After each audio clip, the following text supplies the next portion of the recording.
안녕하십니까. 과학문화실 전시를 소개해드릴 김재은 연구사입니다. 과학문화실은 조선시대 왕실을 중심으로 한 과학적 성취에 대해서 관련 유물을 중심으로 소개하고 있습니다. 특히 조선시대의 제왕학으로 여겨지면서 국왕의 통치와 과학문화와의 관계를 핵심적으로 보여주는 천문과학을 집중적으로 조명했습니다.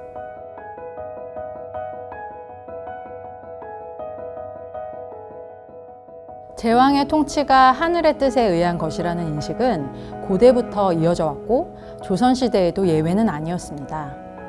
하늘은 국왕이 나라를 다스리는 권위의 근거가 되었고 동시에 하늘의 뜻에 따른 통치를 해야 하는 것은 국왕의 의무이기도 했습니다. 하늘의 뜻에 따른 통치는 백성을 살피는 애민과 통하는 것이라는 점에서도 강조되었습니다. 지금 보시는 유물은 혼천회입니다. 천체의 운행을 나타내는 모형이자 천체의 위치를 측정하는 천문의기입니다. 여러 개의 고리들은 천구상의 주요 좌표들을 나타내기도 하고 태양이 지나다니는 길인 황도에 해당하는 것도 있습니다.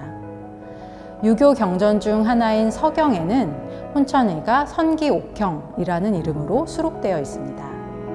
바로 중국 고대의 성인군주로 이름난 순임금이 선기옥형으로 해와 달, 오행성을 가지런히 했다라는 기록과 함께 등장하는 것인데요. 이후 유교 정치에서 혼천의는 하늘을 살피는 일이 통치자의 권위이자 임무임을 상징하는 의기로 여겨졌습니다. 조선시대 천문학은 기상과 관련된 부분까지도 포괄하였는데 강우량을 측정하는 치국이는 그런 점에서 주요 천문의기 중에 하나였습니다. 치국이는 세종대에 처음 만들었습니다. 이후 강우량 측정을 제도화해 새로운 조세제도를 만드는 등 민생을 돌보는 기구로 활용되었습니다. 지금 보시는 치구대는 정조대인 1782년에 만들어서 창덕궁 이문원 앞에 설치했던 것입니다. 내면에는 치구대가 세워진 내력이 새겨져 있습니다. 당시 가뭄이 지속되자 국왕이 성심으로 기우제를 지내고 치구기를 만들어서 우량을 살피게 했습니다. 이윽고 비가 내리자 조정의 신하와 백성들은 모두 기뻐했다고 하면서 이 치구대에는 임금과 백성의 걱정과 기쁨이 연결되어 있다라고 새겼습니다. 하늘의 뜻을 살피는 일이 결국 백성의 삶을 살피는 일과 닿아 있음을 살펴볼 수 있는 대목이라고 하겠습니다.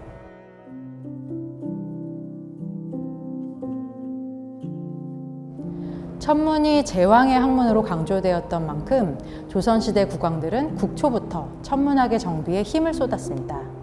건국 초 나라의 기틀을 세워가던 때와 외랑과 호란 등의 전쟁을 겪고 나라를 재건해야 했던 조선 후기에 그러한 면모는 두드러졌습니다.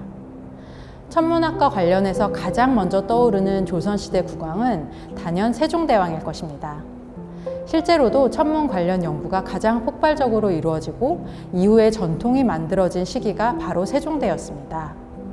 동서고금의 문헌들을 폭넓게 연구 소화해서 지금 보시는 제가역상집이나 천문유초처럼 천문학의 핵심서들을 편찬했고 다양한 천문의기들을 제작했습니다.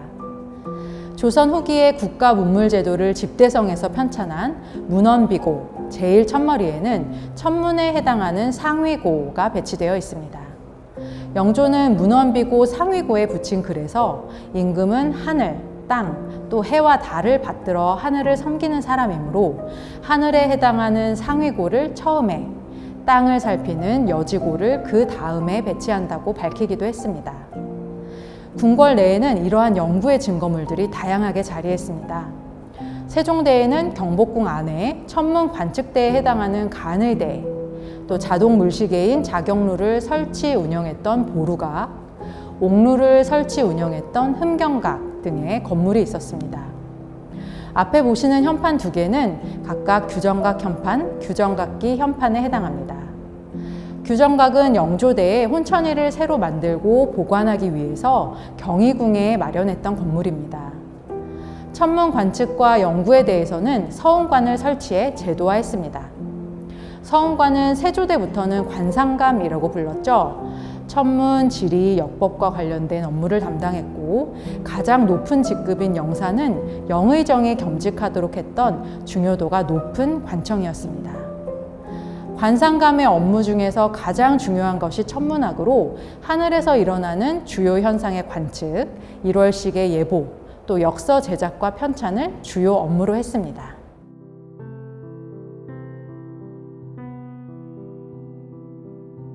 지금 보시는 진열장에는 조선시대에 편찬한 역서들을 전시하고 있습니다. 역서는 달력에 해당하기도 하고 달력을 만들기 위해서 기준이 되는 일출과 일몰시간, 24절기 등을 계산해 놓은 책이기도 합니다. 역서를 편찬하기 위해서 천체의 움직임을 계산하는 방법과 체계가 역법이라고 할 수 있습니다. 하늘을 살피는 관상은 백성에게 절기와 시간을 알려주는 수시로 연결되어야 하는 것이었기에 천문 연구의 결과는 역서의 편찬으로 귀결되는 것이었죠. 조선시대에는 조선의 현실을 충분히 반영한 역서를 편찬하기 위해 끊임없이 노력을 기울였습니다. 칠정사는 그러한 탐구의 첫 결실이었습니다. 당시 통용되던 중국과 아라비아의 역법을 연구해서 완전히 소화하고 천문 관측을 통해서 한양에서 바로 적용할 수 있는 역법으로 만든 것입니다. 칠정산 4편에는 한양을 기준으로 해서 절기별로 해가 뜨고 지는 시각, 밤낮의 길이를 수록하고 있습니다. 대통령이나 시연서 등은 오늘날의 달력에 해당합니다. 요즘의 달력과 비슷하게 달별로 매달의 날짜 수, 절기 등을 수록하고 있습니다. 조선시대의 달력은 해당 연, 월, 일의 기륭에 대한 내용도 담고 있습니다. 예를 들어 날짜별로 의 또는 불의로 기재한 항목이 있는데 각각 날마다 하면 좋은 일과 하면 좋지 않은 일을 적은 것입니다. 이는 하늘의 현상을 인간사회까지 연결되는 것으로 보는 당대의 인식을 반영한 것이라고 할 수 있을 것입니다.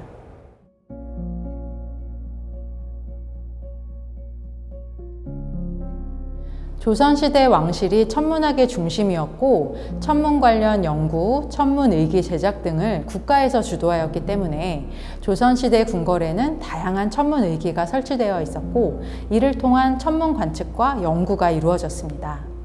때문에 조선시대 궁궐은 당대 가장 중요한 천문, 기상대였다고 할 수 있습니다.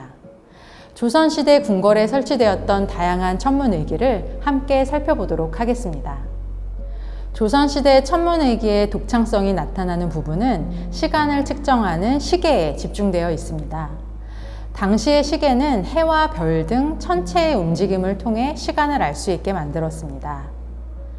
지금 보시는 시계는 일성정시로 낮에는 해를, 밤에는 별의 움직임을 따라가며 시간을 측정하도록 만들었습니다. 지금까지 문헌을 통해서만 그 구조와 움직임을 유추해 왔었는데 2021년 인사동에서 그 구성품의 일부가 출토되어서 일성정시의 실물을 처음으로 확인할 수 있었습니다. 가장 안쪽 고리에는 별시계에, 가운데 고리는 해시계에 해당합니다. 지구는 자전하기 때문에 해와 별이 일정한 속도로 움직이는 것으로 보이는데 그 원리를 이용해서 시간을 측정한 것입니다.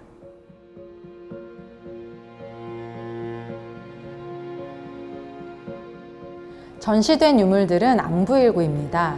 해그림자로 해의 위치를 읽어 운행 주기를 파악함으로써 시간을 알 수 있는 시계죠. 가운데 뾰족한 영침의 그림자 끝에 세로선을 읽으면 시간을, 가로선을 읽으면 절기를 알 수 있습니다. 세종대 처음 만들었을 당시에는 묘, 진, 사, 오 등 시간에 해당하는 한자 대신에 각 한자가 뜻하는 동물의 모양을 새겨서 글자를 모르는 백성도 쉽게 시간을 알 수 있게 했습니다. 또 사람이 많이 다니는 종로 부근에 설치해서 백성들이 두루 시간을 알 수 있게 했죠. 그런 점에서 세종의 애민정신을 나타내는 시계로도 알려져 있습니다. 앙부일구 이외에도 다양한 형태의 해시계가 제작되었습니다. 일성정시에서 해시계 기능만 분리시켜 단순화한 소일형, 해가 지나가는 궤적을 평면상에서 확인할 수 있도록 만든 평면 해시계 등이 제작되어 궁궐 곳곳에 배치되었습니다.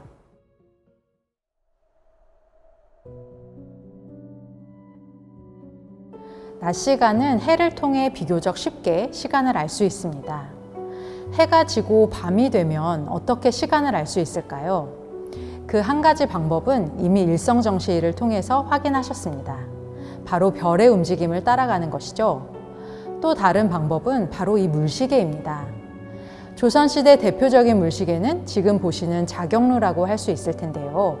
물의 흐름으로 측정한 시간을 자동으로 알려주는 15장치가 결합된 것에 그 특징이 있습니다. 자경루는 세종대에 처음 발명했지만 오래 사용하지는 못했고 중종대에 다시 만들어지는데 지금 보시는 유물이 바로 중종대에 제작된 것입니다. 물을 일정한 속도로 흘려주는 항아리인 대, 중, 소파수호와 물을 받아 시간의 흐름을 알 수 있게 하는 원통형 그릇인 수수호 두 점이 남아 있습니다. 대파수호에는 제작 시기를 알려주는 명문이, 수수호 상단에는 제작에 참여한 사람들의 관직명과 이름이 새겨져 있습니다. 2021년에는 인사동에서 자경루의 주요 부속이 출토되었습니다. 출토된 유물은 파수호, 수수호 등의 누기 부분과 징, 북, 종 등의 시간 알림 장치를 연결시켜주는 핵심적인 부품인 주전입니다. 수수호 안에는 부표를 띄우고 부표 가운데 홈에 잣대를 끼워서 물높이를 측정하게 했습니다. 수수호 안에 물이 채워지면 잣대 끝이 올라가면서 주전을 건드리게 되는데 이때 주전 안에 들어있던 구슬이 굴러가게 되고 시간을 알리는 종, 북, 징을 치게 하여 자동으로 시간을 알렸습니다. 자경루는 조선시대 표준시계로 사용되었고 자경루의 15가 광화문과 곳곳에 설치된 전루소를 통해 종루까지 전달되었습니다. 이 15에 따라서 한양 도성의 문이 열리고 닫혀 밤 시간을 통제했습니다.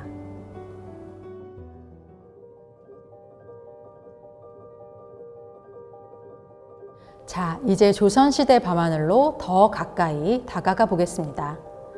계절마다 변화하는 별자리들은 절기의 변화를 파악하는 기준이 되었습니다. 그만큼 별자리를 관측하고 파악하는 것은 천문 현상을 이해하는 기본이 되었겠죠. 그러나 우리가 눈으로 파악할 수 있는 하늘은 일부에 지나지 않습니다. 따라서 하늘의 전체 모습을 종합적으로 파악하기 위한 노력이 이루어졌습니다. 구형의 하늘을 가상으로 만들고 그 위에 별자리의 위치를 표현한 천구의, 평면에 하늘을 원형으로 묘사하고 별자리를 그린 천문도는 그러한 노력의 결과물입니다. 마치 우리가 지구의 전체적인 모습을 이해하기 위해서 지구본을 만들거나 지도를 그리는 것과 비슷합니다. 지금 보시는 유물은 조선 후기에 만들어진 천구의와 천문도입니다. 평온에는 19세기 박규수가 만든 것으로 판을 앞뒤로 돌리면 남극과 북극의 하늘과 별자리가 그려져 있습니다. 평면화된 천구의라고 할 수 있죠. 하늘에 있는 별자리의 배열을 볼 수 있을 뿐만 아니라 별을 관측하거나 시간을 파악할 수도 있었습니다. 천문성신도는 조선 후기에 만든 천문도로 각 페이지마다 28수의 대표 별자리를 그려놓았고 마지막에 이와 같은 전체 천문도를 싣고 있습니다.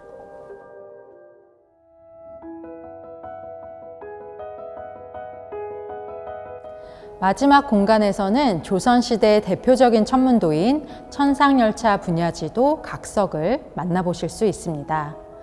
지금까지 전해지는 천상열차 분야지도는 탁본, 목판본 등 여러 종류가 있지만 그 원형은 바로 태조대에 만들어진 각석과 숙종대에 이를 다시 만든 복각본입니다. 천상열차 분야지도 각석은 태조 즉위 초인 1395년에 조선 건국 이전부터 전해지던 천문도 각석의 탁본을 구해 별자리 위치를 보정한 후에 완성하였습니다. 태조는 이를 통해 천문을 살피고 시간의 흐름을 파악해 백성에게 알리는 국왕의 의무를 실현하고 조선 건국의 정당성을 드러내려고 했습니다. 천문도에는 1467개의 별과 295개의 별자리가 새겨져 있습니다.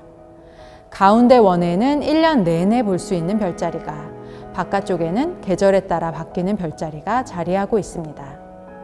별의 크기와 깊이를 다르게 새겨 밝기 차이를 나타내기도 했습니다. 별자리와 더불어 천문도를 만든 경위, 만든 사람들, 당시의 천문 이론 등이 새겨져 있습니다. 세월의 흐름에 따라 표면이 닳고 별자리를 알아보기 힘들어지자 1687년에 다른 돌에 옮겨 새겼으며 각석 2점이 모두 전해지고 있습니다. 과학문화 전시실에서는 매 15분마다 천상열차 분야지도 각석 영상을 상영하고 있습니다. 밝음과 양기의 근원인 태양, 계절별 별자리, 대표 별자리 28수 등 각석이 담고 있는 다양한 내용을 담은 영상입니다. 꼭 감상해 보시길 추천드립니다.